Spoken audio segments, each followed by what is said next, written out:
Il y a ce qu'on a appelé les lois mémorielles.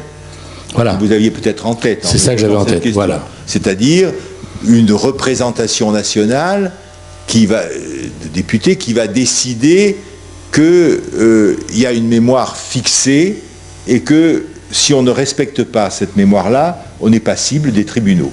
Par exemple, en ce qui me concerne, je peux vous faire cette anecdote. J'ai été une fois interviewé à la télévision en 2004, oui. C'était le bicentenaire du sacre de Napoléon Ier. J'ai écrit une biographie de Napoléon. Je suis invité sur un plateau de télévision.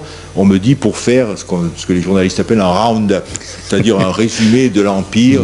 Très bien. J'arrive, innocent, sûr de moi, comme d'habitude, enfin, et je m'assieds et on me passe un petit film de 4-5 minutes qui était consacré au rétablissement de l'esclavage par Napoléon en 1802.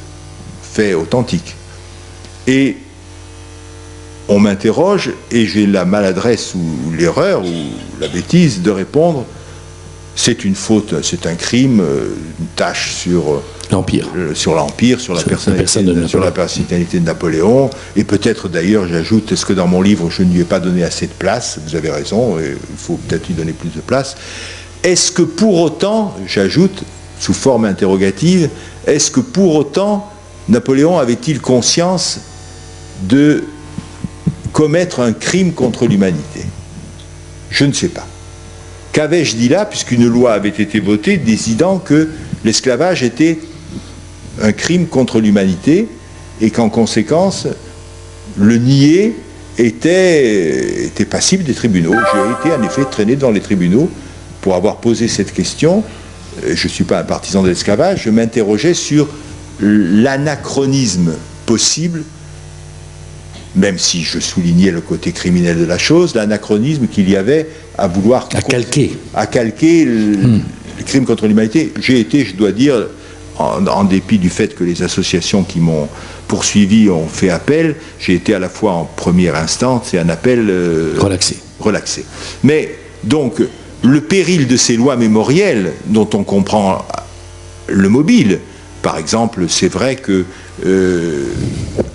la première de ces lois est la loi Guesso, quelqu'un qui d'ailleurs est de la région, je crois.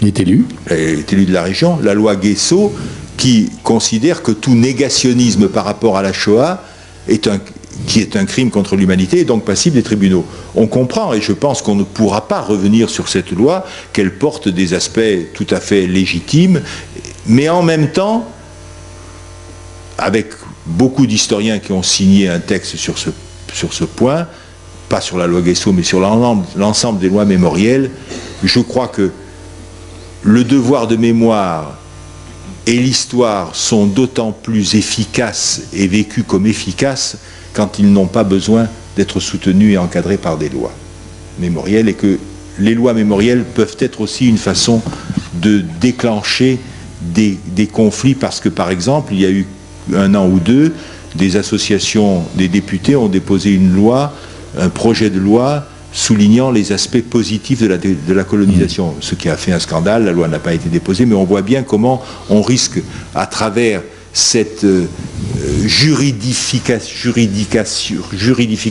je dirais, de ces problèmes, on risque de faire naître de nouveaux conflits, et le débat, en fait, doit être tranché par la vérité des œuvres.